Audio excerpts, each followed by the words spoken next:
ये रवाउगा पसारा. मानवी जीवनातील सत्सद विवेक बुद्धीने केलेली 2 कामं सोडून दिली तर बाकी सगळा पसारा होतो. कोणती 2 कामं? एक ब्रह्मांडाच्या मालकाचं निष्ठेने केलेलं भजन आणि जीवनात तुम्ही कोणावर केलेला परोपकार. मोठ्या श्रद्धेनं केलेला परोपकार एक आणि माझ्या विटेवरच्या मालकाचं केलेलं निष्ठेनं भजन, या 2 गोष्टी जर सोडून दिल्या तर बाकी सगळा पसारा ठरतो. विडाला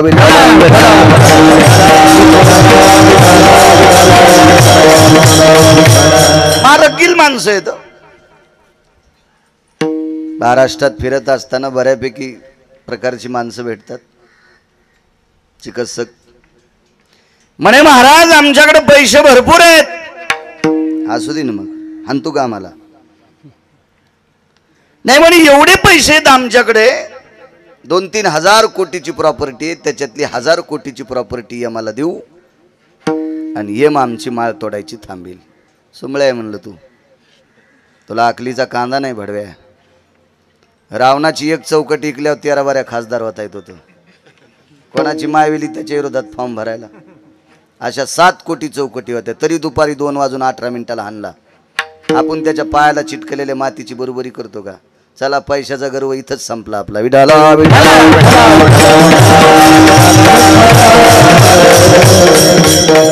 महाराज प्रत्येक जिल्ह्याच्या ठिकाणी बंगला आहे, तरी तुझे पोरं बंगल्याच्या छतावर जाणार नाहीत. ते घर सुद्धा तुझ्यासाठी पसारा ठरेल. काय सुंदरशी बाथरूम केली महाराज. जरी करू दे सुमळ्या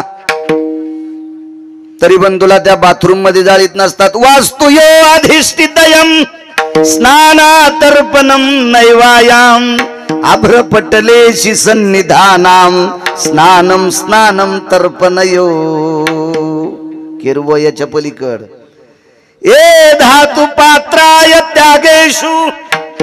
इथं सोन्याचे भांडे असतील, चांदीचे असतील, पितळाचे असतील, स्टीलचे असतील, एकाही पात्रानं आंघोळ घालीत नाही. मत्कुंभम स्नानेशु. शेवटची आंघोळ मातुड्याच्या गाडग्यान घालतात. म्हणजे तुझ्या घरातले खंडीभर भांडे आहेत ना, हे सुद्धा पसारा ठरतात. पसारा ठरतात. प्रत्येक गोष्ट पसारा आहे. सज्जनांनो, आप गए दुनिया डूब गई. ज्या दिवशी आपण जातो त्या दिवशी सगळा पसारा ठरतोय. आपल्या अंगाला लावलेली साबण घरातली सगळी लोक अंगाला लावतात एरवी, पण आपण मेल्याच्या नंतर आपल्या अंगाला लावलेली साबण मागं राहिलेली आपली बायको पण लाईत नाही. बायको जर आधी गेली तिच्या अंगाला लावली तर नवरा पण लाईत नाही, पोरं पण लाईत नाहीत. साबणात बसतं म्हातारं. म्हातारी साबणात बसली का? नाहीत लाईत महाराज. पसारा ठरतो सज्जनांनो, पसारा ठरतो. ये रे वाऊगा पसारा.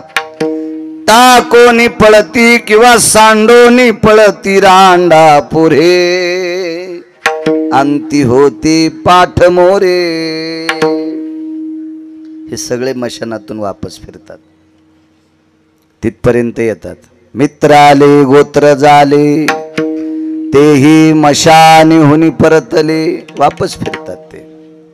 बऱ्यापैकी लोकांना पाहुण्या रावण्याचं भूषण सांगायचा नाद असतोय. आमचा पाहुणा मंत्री, तरी तो काहीच करणार नाही. आलाच वेळ काढून तर तुला फुकायला येईन. सोडविना राजा देशीचा, सोडविना राजा देशीचा आणि कसोयरी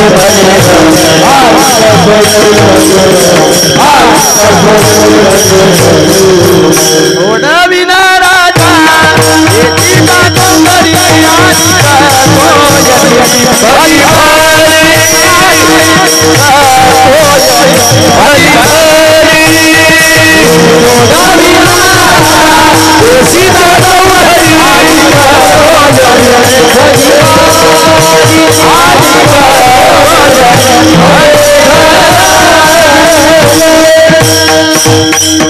हे कोणी सोडवत नाही. हे पसारा ठरतात. चोखा मने फजित खोर माझे माझे मनती घर. गोड सांगितलं मंगळवेड्याच्या मालकानं. ती माणसं फजित खोरेत जे माझं म्हणतात ते.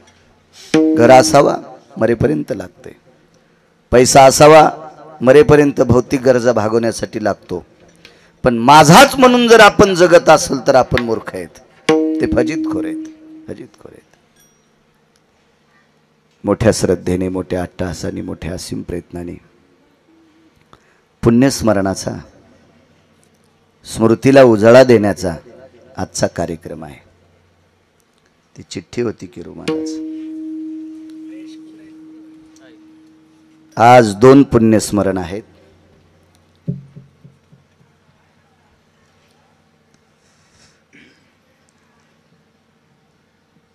असं जर करत राहिलात तर आपला महाराष्ट्र लवकर सुधरेल.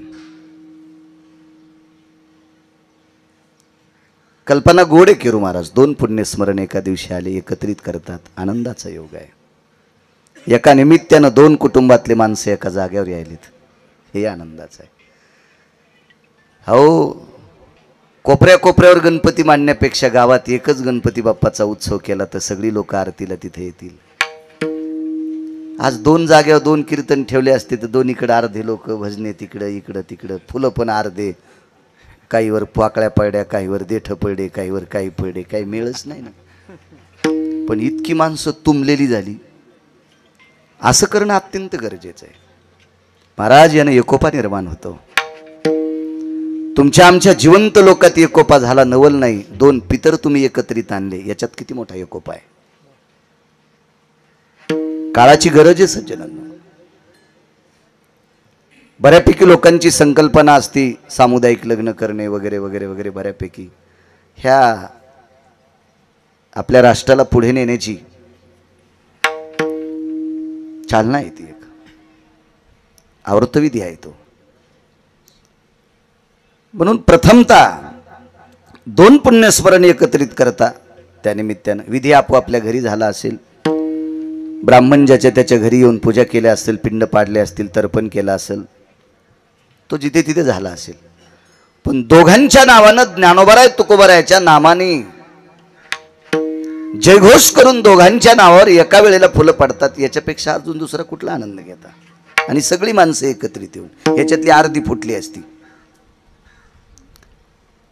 एक पलीकडे कोपऱ्याला कीर्तन, एक इकडे कीर्तन झालं असतं, दोघायला कळालं नसतं. माणसं कसं काय चाळणीत अलीकडे. छान वाटलं. मा जगदंबेच्या दरबारामध्ये स्वर्गीय गोविंद बापू एखंडे यांचं 5वं पुण्यस्मरण आहे. गेल्या 5 वर्षापूर्वी दक्षिणेच्या मालकाचा निरोप गोविंद बापूंना आला. हे लोकातली यात्रा सोडी ते जात राहिले.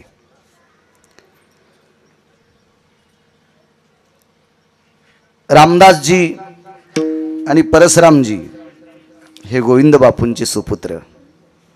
मोठ्या श्रद्धेने, मोठ्या अट्टहासाने, मोठ्या भावयुक्त अंतकरणाने आपल्या वडिलांचं पुण्यस्मरण मोठ्या आदरानं करतात. श्रद्धेनं केल्या. वैकुंठवासी वक्ते बाबा म्हणायचे, श्रद्धेनं केलं जातं ते श्राद्ध असतं. आणि श्राद्धावर खूप श्रद्धा ठेवली पाहिजे. जी माणसं आपल्या श्रद्धेय लोकांवर श्रद्धा ठेवत नसतात ती हरामखोर देवाची पण होऊ शकत नसतात. थोडं खाली येऊन सांगू, रक्ताच्या नात्यातल्या माणसावर जे प्रेम करू शकत नाहीत ती भंगीरे तुमच्यावर कधी प्रेम करतील. सगळ्यात मोठं प्रेम आपल्या लोकांवर असलं पाहिजे, आपल्या बापदाद्यावर असलं पाहिजे, आपल्या आजोबा पंजोबावर असलं पाहिजे, आपल्या आईवडिलावर असलं पाहिजे. हे सगळ्यात मोठं श्रेय, पुण्य आहे ते विटेवरच्या मालकाला आवडते. मी सांगेल पुढे. म्हणून रामदासजी एखंडे असतील, परसरामजी एखंडे, गोविंद बापूंचे सुपुत्र, या दोन्ही सुपुत्रांना कोटी कोटी धन्यवाद. मला आमंत्रित केले याच्याकरता नाही. गेल्या 5 वर्षापासून तुम्ही आपल्या बाबाचं श्राद्ध करता. तुम्ही विटेवरच्या मालकाच्या आवडीची माणसं आहात. कारण विटेवरच्या माणसाला ती माणसं आवडतात जी मायबापाचा आदर करतात, ती माणसं आवडतात. सात्विक ती पुत्र असतात जी आपल्या वाडवडिलांचा आदर करतात, ती पुत्र सात्विक असतात. मायबापाच्या पाया पडत नाही, महाराजाच्या थैल्या उचली तू हरामखोर येते. विठाला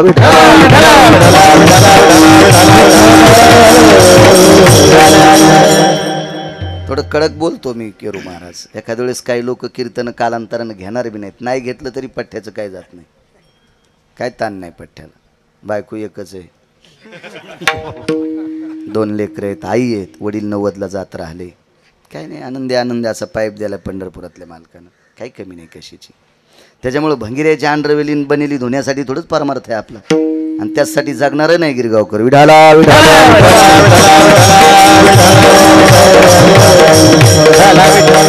आवडत असतील लोकांना चोंबाळे लोक, घ्या तुम्ही तुमच्याकडे, आम्हाला काय करायचे त्याच्यावर.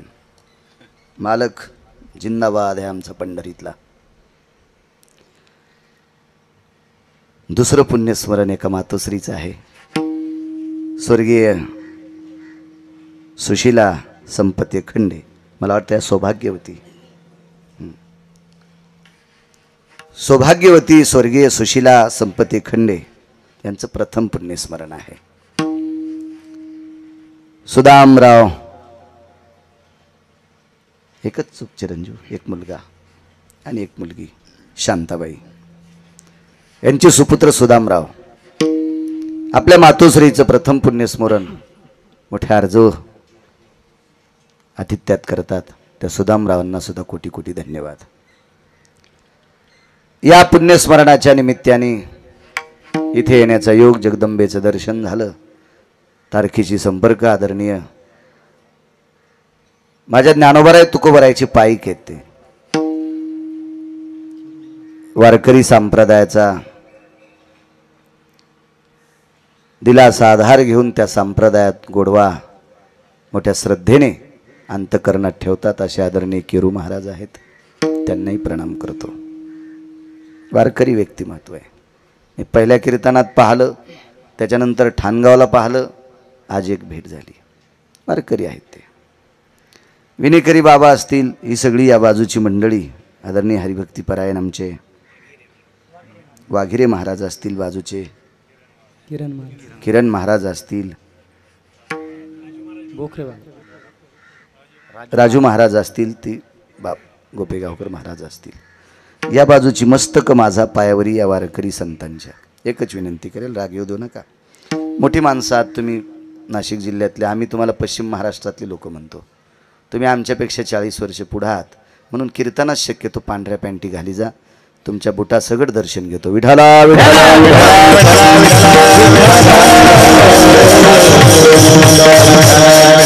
पूर्वीचा काळ कसा असो, आता हा काळ कॅमेऱ्याचा आलाय महाराज. इंटरनेट काळ आहे. ह्या जगात ही सगळी कीर्तनं वगैरे या कॅमेऱ्यावर लोक बघू शकतात. आणि काय होते मग, बाकीच्या भंगऱ्या लोकांना गुरुजी तितकंच पडतंय. काय संप्रदायातले लोक कुठंतरी शिस्तीत राहिले, त्याला ते तितकंच दिसतंय. हरामखोराला चांगलं काहीच दिसणार नाही. ते यांच्या पॅन्टीत दिसणार फक्त. ते पॅन्टी घालून उभं राहिले हे नाही दिसायचं त्यांना. ते नाही म्हणायचे पॅन्टीवरले पण कीर्तनात उभे नाही, त्यांनी काळ्यात पॅन्टी का घातल्या. म्हणून नालायकानी आपल्याला डोळ्यात बोट घालू नये याच्याकरता आपण पांढऱ्या पॅन्टी घालायच्या. अहो बायका नवऱ्याचे पैसे चोरून दागिने करून येतात. पैसे नवऱ्याची चोरी तीन, भावाचं नाव करते. माझ्या भावानी मला हार केलाय, माहिती तू भाऊ ऊस तोडायला जातो, त्याला संध्याकाळचा ठिकाणा नाही, तुला काय हार करतो. आपण आपल्याच पैशाच्या पांढरे कपडे घ्यायचे. विठाला विठाला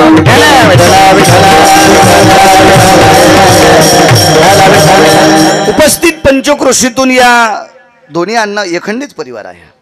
या एखंडी परिवाराच्या या कार्यक्रमानिमित्त, पुण्यस्मरणानिमित्त जमलेली विष्ट मित्र सज्जन सखे सोयरे दायरे, तुम्हा सर्वांना वक्ता या नात्यानं प्रणाम करतो. तुम्ही प्रत्यक्ष शिवस्वरूप आहात. ज्ञानोबारायांचं वाक्य माझ्या मा जगदंबा मातेच्या चरणी साष्टांग दंडवत करतो. हे पवित्र अधिष्ठान आहे. तुमचं गाव भगवान प्रभू रामचंद्रांच्या, लखनलालजींच्या, सीताई साहेबांच्या पदस्पर्शाने पुनीत झालेलं गाव आहे. पुण्यवान माणसं आहात. ज्या मातीच्या कणाकणामध्ये रामचंद्रांचा वास आहे, ज्या मातीच्या कणाकणामध्ये सीताई साहेबांचा वास आहे, ज्या मातीच्या कणाकणामध्ये वैराग्याचं टोक लखनलालजींचा वास आहे, अशा या पवित्र अधिष्ठानाला मनपूर्वक प्रणाम करतो आणि माझ्या अभंगावर येतोय. मृदंगाचार्य हरिभक्तीपरायण आमचे वाघ महाराज आहेत, महाराजांना सुद्धा प्रणाम करतो. साऊंड सिस्टीमवाले तुम्हाला सुद्धा धन्यवाद. वा छान. तुटला आयुष्याचा दोरा.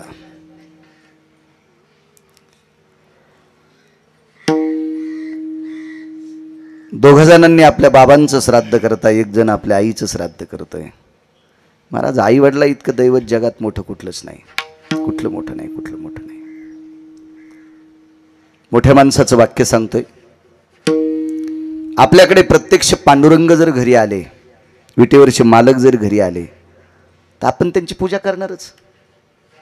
देवाला आसनावर बसवलं, देवाची पूजा चालू होती. देवाची पाद्यपूजा चालू आहे. दया दुधाने पंचगव्यानं देवाचे पाय धुतले, त्याच्यावर तुळशीच्या मंजुळा ठेवल्या आणि पूजा चालू होती. तेवढ्यात ज्ञानोबाराय तुकोबाराय आले.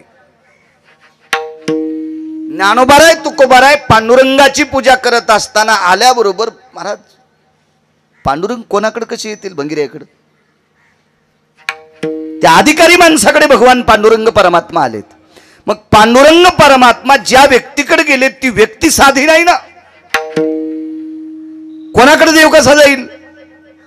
देवाची पूजा चालू असताना ज्ञानोबाराय तुकोबाराय आल्याच्या बरोबर ती पूजा करणारी, पांडुरंगाची पूजा करणाऱ्या व्यक्तीनं पांडुरंगाला आसनावून उठील आणि सांगितलं, देवा तुम्हाला बाजूला सरकावं लागतंय, या आसनावर मी ज्ञानोबाराय तुकोबाराय बसवीन. देव सारावे परते, संत पूजावे आरते. संतांची पूजा देवाच्या अगोदर. देवाला राग आला असेल का? नाही. भगवान पांडुरंग परमात्मा ज्ञानोबाराय तुकोबारायची पूजा करत असताना नाचत होते.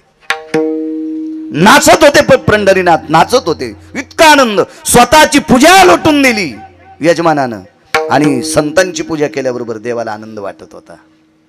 आता ज्ञानोबाराय तुकोबारायची पूजा चालू आहे. देवाला उठून तिथं बसविले. इथं ज्ञानोबाराय तुकोबारायला बसविलं आणि पूजा करणाऱ्याचे मृत पावलेले आजोबा पितृरूपात आले. पितृरूपात आले. आता पितृरूपात आल्याच्या नंतर महाराज पूजा करणारा किती अधिकारी असेल? ज्याच्याकडे देव स्वतः आले. ज्ञानोबाराय तुकोबाराय स्वतः आले. ज्ञानोबाराय तुकोबारायची पूजा करत असताना ज्ञानोबाराय तुकोबारायच पूजा करणाऱ्याला म्हणले, आता आमची पूजा करू नको, पितरांची कर, पितरांची कर. दृष्टांत संपला. देवापेक्षा संत मोठे आणि संतांपेक्षा स्वतःचे पितर मोठे. मायबापा इतकं दैवत दुसरं कुठलंच मोठं नाही.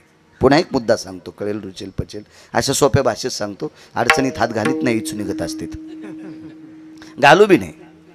कळेल रुचेल अशा साध्या भाषेत बोललं पाहिजे. हे मायानं हमन ब्रह्मन, बोटात अंगठी आहे का अंगठीत बोट आहे, टोपीत डोकं आहे का डोकीत टोप आहे, हे कशाला हे आगावपणा? शर्ट अंगात आहे का अंग शर्टात, हे कशाला कोणी सांगायचं? दोऱ्याचं शर्ट आहे का शर्टाचा दोरा आहे? आपल्याला काय करायचं? त्या घराने येऊन फुकट कळण शेंडी वळवळ. आपण भक्ती संप्रदायातली माणसं आहेत. सरळ सरळ सरळ सरळ बोललं पाहिजे.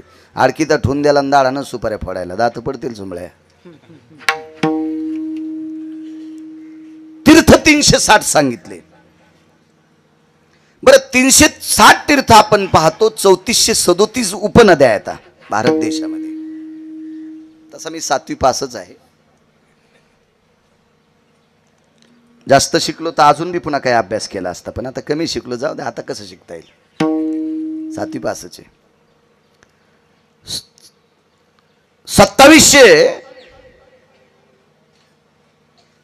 3437 एक पुरावा, 2700 एक पुरावा. एवढ्या उपनद्या आहेत, उभ्या नद्या. आणि तीर्थाच्या बाबतीत जर विचार केला तर 360 तीर्थ येतं. याच्यातले किती माहिती आहेत आपल्याला? ब्रह्मगिरीवरचं तीर्थ माहीत असेल, कुशावर्ता त्र्यंबक राजाच्या सानिध्यातलं. खाली येणारी खाली गंगा नाशिकची ही माहीत असेल. चंद्रभागा माहीत असेल.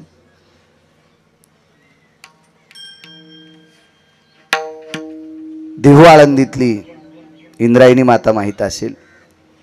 तुंगभद्रा कुठं आहे, चर्मनवती कुठं आहे, सरस्वती नदी कुठे आहे, हे काय माहिती आहे आपल्याला? तीर्थ तर 360 सांगितले. कुठं असेल चर्मनवती?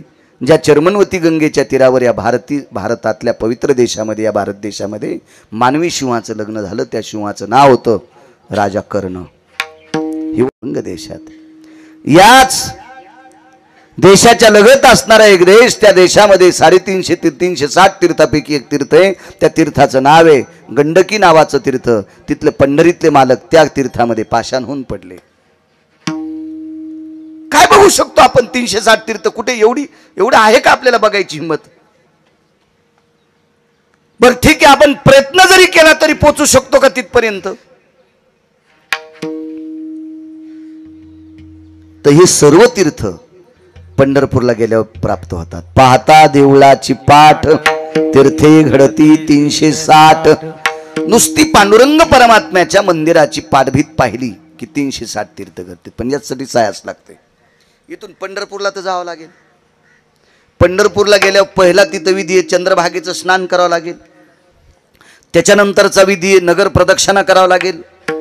आणि नंतरचा विधी आहे मंदिराच्या जवळ यायचं. मंदिरालाचा कळस पाहून प्रदक्षिणा केल्याच्या नंतर मग पाठभीत पाहिली की 360 तीर्थ.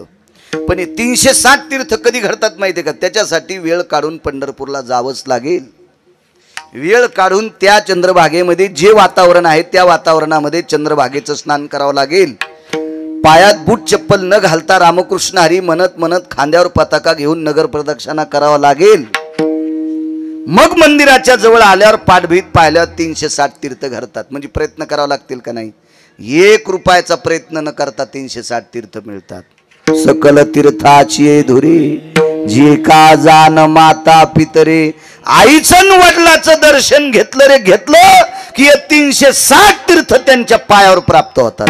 इतके मोठे आई वडील आहेत, इतके मोठे इतके मोठे. आणि त्या आपल्या वडिलांचा आदर म्हणून रामदास आणि परशुरामजी मोठ्या श्रद्धेनं पुण्यस्मरण करतात.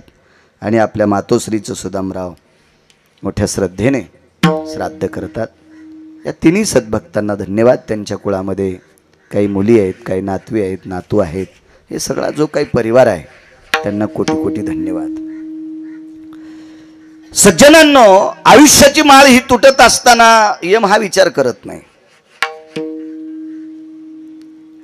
कधी कधी असं होतंय, लग्न जमलंय, पत्रिका छापल्यात, आजपासून 5व्या दिवशी लग्न आहे आणि आजच नवरदेव गेला. पाहतो आपण टीव्हीवर पेपरवर केरू महाराज बातम्या.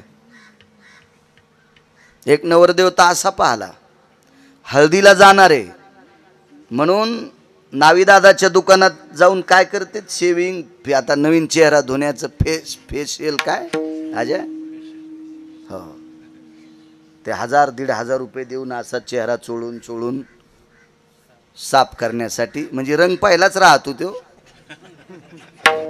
त्याच्यात काय बदल होणार आहे? हा, पैशावाल्यानं तो 2-2 घंटे मुटके त्याच्यात घातले असते नीट होण्यासाठी.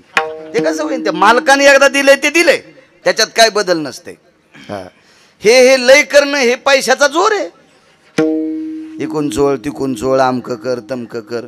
तो नवरदेव त्या दादाच्या दुकानात गेला आणि त्यानं चोळून चोळून चोळून तात्पुरता गोरापान केला.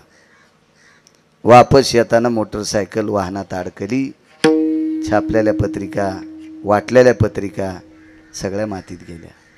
यमाने विचार केला का याला 5व्या दिवशी आता याचं लग्न होणार आहे. तदेव लग्नं सुदिनं तदेव ताराबलं चंद्रबलं तदेव दैवबलं लाभस्तेषां उदस्तेषां पराजयो. त्याचा गाणं घातलेला आहे, गणेश बाप्पांचं आवाहन केलेलं आहे, देवदेवतेंना सगळ्या गोष्टी केलेल्या आहेत. नाही आम्हाला विचार केला. काय वाटलं असेल त्या मुलीला, मी ज्याच्याशी पाणी ग्रहण करणार आहे तो अक्षरशः अंतरपट सुटायच्या आधी 5 दिवसानं गेलाय.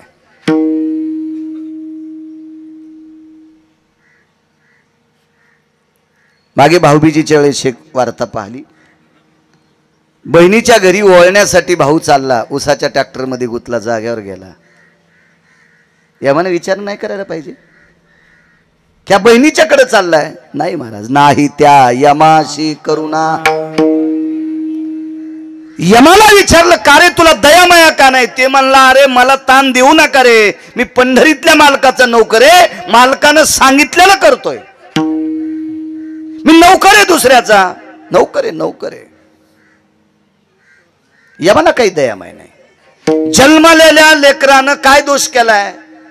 नेमकंच झालेलं बाळ त्याला कळतंय का वाडा माझा आहे? त्याला माय पण कळत नाही माझी म्हणून, त्याला पिता सुद्धा कळत नाही माझा आहे. माझी मावशी कोण, काका कोण, काकी कोण, हे कोण बाजूचे आहेत काही कळत नाही. अपपर भाव ज्याला कळत नाही, त्यानं जन्माला आल्यावर कोणाला शिवी दिली नाही, कोणाला वाईट बोललं नाही, कोणाची वस्तू घेतली नाही, तरी पण त्याला सुद्धा देव यम घेऊन जातो. जन्मले ते बाळ, जन्मले ते बाळ, त्याची वाट पाहे काळ,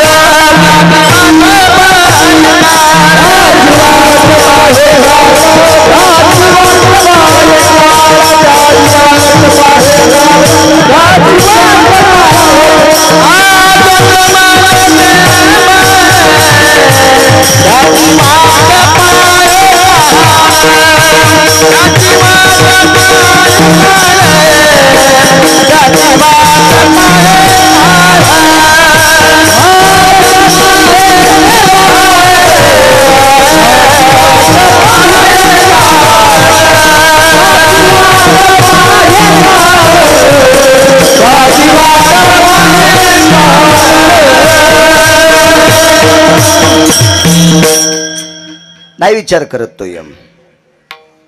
कधी कधी जन्माला आलेलं बाळ जाते, आई वाचते. सज्जनांनो, कधी कधी इतकं पाहायला भेटता माणूस बाळाला जन्म दिल्याबरोबर आई मरते. कोणाला प्यायचं त्यानं? असं कितीतरी पाहतो आपण. कारण तो यमाचा दोष नाही, तो आयुष्याचा दोष आहे. ज्याचे आयुष्य नोहे लेखा,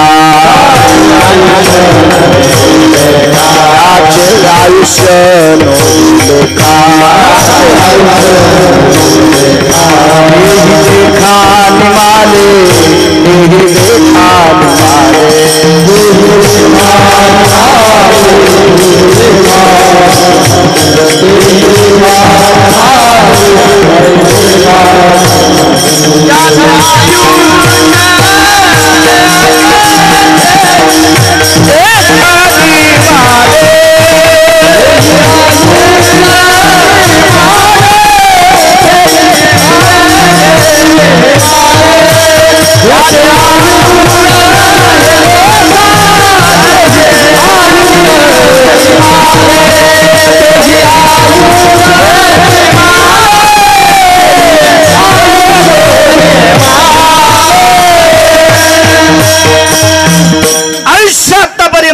धर्माला लिहिता आलं नाही, ती सुद्धा माणसं गेले.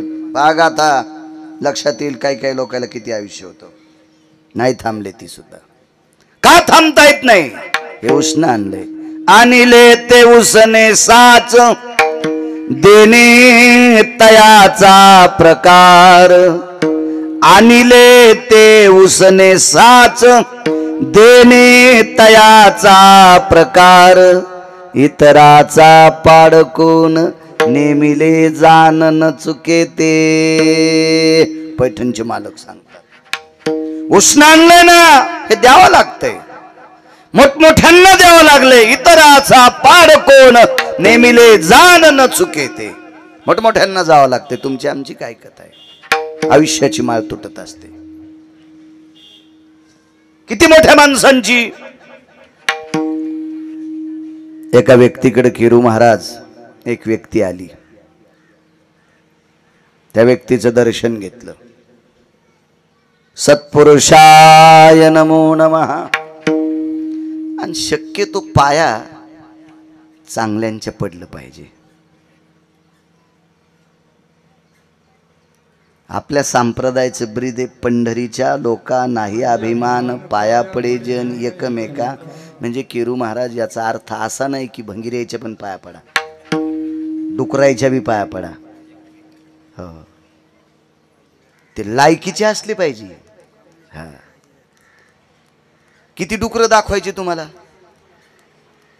4 पायाचे नाही म्हणालो मी. पांढरे शुभ्र कपडे घातलेले सुद्धा डुकरं दिसते. अशा नालायकांच्या पाया पडायचं नाही. एक मन पाहलती मी.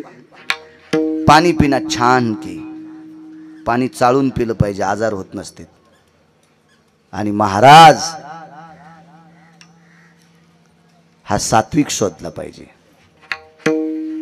ज्याने एकही चूक केली नाही असं पाहिजे, ज्याचं आचरण शुद्ध असलं पाहिजे. अशा लोकांच्या पाया पडा. मग एकही अभंग पाठ नसलं तरी चालेल, पण आचरण गोड असलं पाहिजे.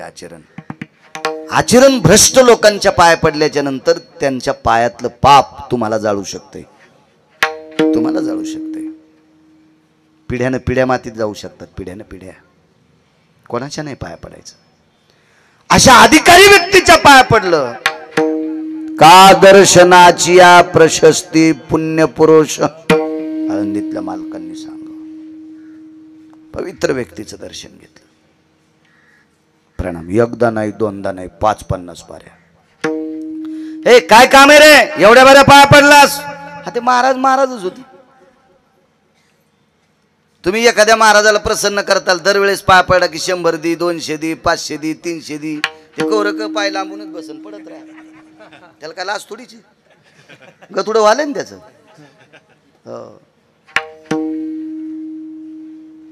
लय तुमचे नख लागले तर बुट घालून बसल. तुमच्यातले 2% असे बी नाकली बुट घातल्या बी पाया पडतात पांचेत. महाराज परमार्थाला कलंक. संप्रदायातल्या चुकीचं वागणाऱ्यांनी आणत असतील हे सोडून द्या, पण तुमच्यात पण 2% इतके भडवे येतं की चुकीचं वागणाऱ्यांना तुम्ही डोक्यावर घेता. विठाला विठाला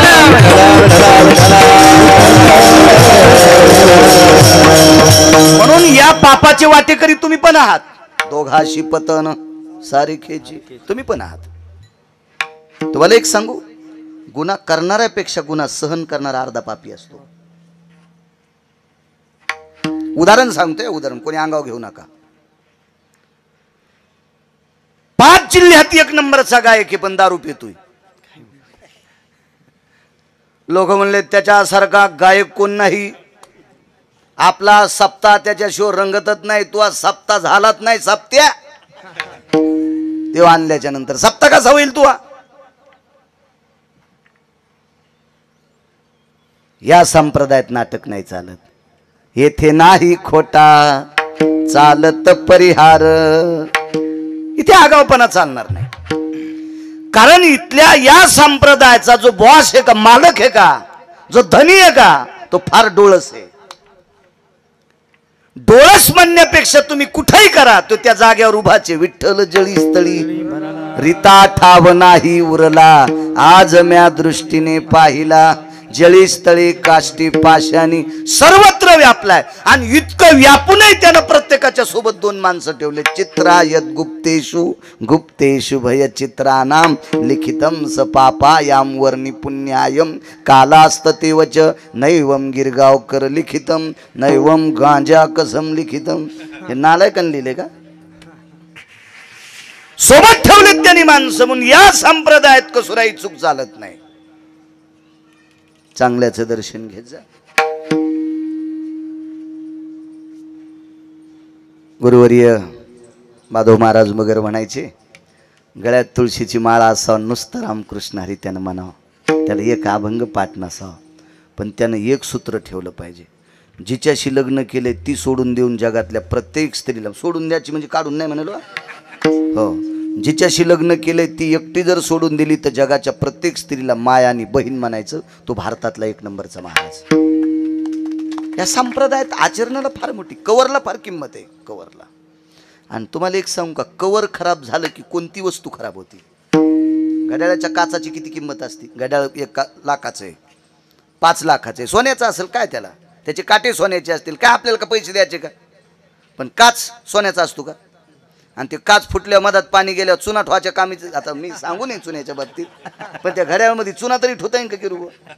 कवर खराब झालं की तेव्हा त्याला शील म्हणतात, त्याला कवर म्हणतात. आणि कवर खराब झालं की मोठीनं मोठी वस्तू खराब होत असते. त्याच्यामुळं या संप्रदायातलं कवर शील आहे, चारित्र्य, पावित्र्य, लिनताय, नम्रताय, हे अत्यंत गोंडसपणानं सांभाळलं पाहिजे. अशा पवित्र व्यक्तीचं दर्शन घेतलं का रे? अरे ते महाराजच होते ते. कारण ते पालापाचोळ्याच्या नादी लागले नाही ना. पालापाचोळा कळाला ना, याच्यावर आरूढ होते ते महाराज. हे काय रे, इतक्या वेळा दर्शन घेतलंय, काय काम आहे? गुरुदेव मला स्वर्ग पाहिजे. स्वर्ग मागतो कुठला? तुला स्वर्ग भेटत असतो का? होट इथून होट. भाषाच महाराज 5 रागीट लोकांपैकी एक. पुराणाच्या भाषेमध्ये त्यांना शीघ्रकोपी म्हणतात. शीघ्रकोपी, त्याच्या 5 लोकांपैकी एक शीघ्रकोपी. अधिकारी लोक होते महाराज, यांना देव भेट होता. देव चळचळ कापायचा पंढरपुरातला मालक. इतका अधिकार होता या लोकांचा, एवढा अधिकार होता. कारण वागतच तसे होते ना. का देव भेट होता? हा, देवालाच मोठेपणी याच्यामुळे भेटले. कुळीची हे कुळदेवी केली ठावी संतानी, आमुचिया भावे तुझ देवपण, हे का विसरून राहिलासी. या लोकांमुळे देवाला देवपण, याच्याकरता देव चळचळ कापायचा महाराज. बरं जाऊ द्या त्यांचं. गिरगावचा बाळू 3 जिल्हे वलांडून जर इथं जेवायला येत असेल तर कृपा कोणाची? ज्ञानोबा आहे तुकोबा राहायचीच नाही. ज्ञानोबा आहे तुकोबा आहे सोडून द्यायला याला कांदे काढायला तरी बलिंग का कोणी? कांद्याचं टोपलं उचलीताना घाम सुटून चौकून कशाला बोलितीन लोक तुला बाळ्या. मग ज्ञानोबा आहे तुकोबा आहे मुळे आपल्याला किंमत आहे. देवाला असेल नवल नाही, आपल्यालाही 2 टायमाच्या भाकरी त्याच्यामुळेच भेटतात. कोण विचारतो? एखाद्या गावात कीर्तनकार गेला, मृदंगाचार्य गेले, भजनी गेले. खरं तर आपल्याकडे भजने म्हणण्याची पद्धत आहे, आता नवीन पद्धत आली गुणीजन. भजन्या गेला, पकोद्या गेला, महाराज गेला. जाती विचारली माझी तुम्ही? 2दा आलो तुमच्या गावात, नाही विचारली. पकोद्याची विचारते कोणी? भजनेंची विचारते कोणी? नाही. एकच जात विचारतात, फक्त गळ्यात तुळशीची माळ आहे. कारण वारकरी संप्रदायात कोण्या जातीला चोंबाळलं नाही. हो का उत्तम चांडाळ त्याचे पायी माझे कपाळ, पंढरीचे वारकरी त्यांचे पाय माझे श्री. या संप्रदायात जातील किंमत नाही. या संप्रदायात चांगलं वागण्याला किंमत आहे. विठाला विठाला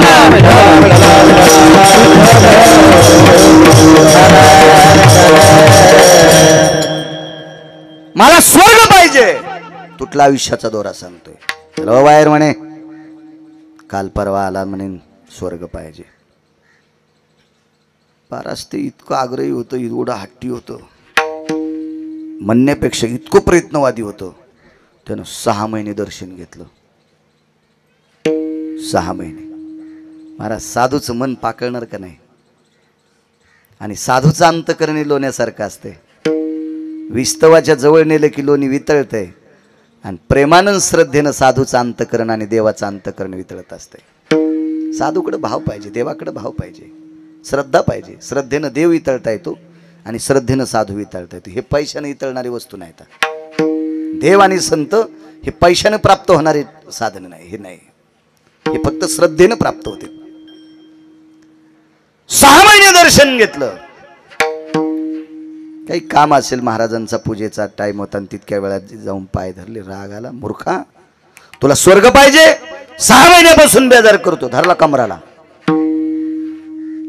फिट्ट धरला असा कमराला, आणि संदेशिवरी फेकला. चल मर स्वर्गात म्हणे. इतक्या वेगात वरी गेलं, इतक्या वेगात गुरुजी, पण स्वर्गाच्या शेवटच्या पायरीपर्यंत गेलं किरो महाराज. शेवटची पायरी माहिती स्वर्गाची कोणती आहे? स्वर्गात जाण्यासाठी शेवटची पायरी यमाच्या डोक्यावर पाय ठेवून जावं लागते. यम धर्माच्या, यमाच्या नाही, यम धर्माच्या. हो, आणि यम धर्माच्या डोक्यावर पाय द्यायची ताकद फक्त भजनात आहे. ती ज्ञानोबा आहे, तुकोबा आहे. ते जगा काळ खाय आम्ही माथा दिला पाय. महाराज काय ताकद! या हरिभजनानं विश्व ढवळून काढलंय. त्यांची ताकद आहे, त्यांची हरिभजने ढवळीले जग, त्यांच्यात ही ताकद आहे. चुकविला लाग कळी काळाचा. काळाच्या डोक्यावर पाय ती लोक ठेवू शकतात. महाराज चिमुकल्या वयात एका व्यक्तीनं भजन केलं. चिमुकल्या वयात बाबांच्या मांडीवर बसलं. बाबा जरा बायकोच्या बगलातले होते. ते पोराचे बाबा, आजोबा, वडील, आजोबा चुकून बोललो, वडील जरा बायकोनं मुठीत दाबलेले होते. आणि बायकाच्या मुठीत बसलेला नवरा जगात 1 नंबरचा हलकट.